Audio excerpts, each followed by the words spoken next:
Okey, kekayaan sakti ini kenapa Ustaz sebut kekayaan sakti? Kerana tuan-tuan semua, biasanya kita amal amalan kekayaan ni hanya untuk kerezekian saja. Tetapi ini Ustaz akan kongsi pada tuan-tuan semua, itu satu amalan. Di samping kita beramal untuk dapatkan kerezekian, pelarisan, pengasihan apa semua, ia juga dapat melindungkan diri tuan-tuan semua daripada kejahatan. Memanglah bila kita buat bisnes ni, macam-macam berlakukan, macam-macam.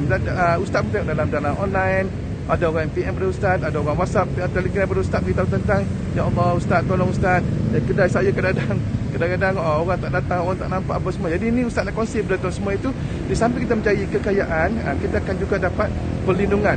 Ayatnya pendek saya tuan semua, iaitu Ustaz menggunakan hizib murni. Okey, ramai orang call Ustaz, hizib murni ni saya dah ada dah Ustaz.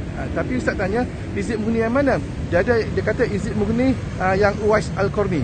Tapi yang Ustaz ni, Uwais Al-Qarni ni adalah merupakan hizib, dia panggil hizib murni kubra. Yang Ustaz ni adalah hizib murni sugra.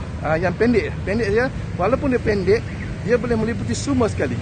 Semua maksudnya dari segi kekayaan, kerezekian, pelarisan dan juga untuk perlindungan diri. Jadi ini ada satu peluang tuan-tuan semua.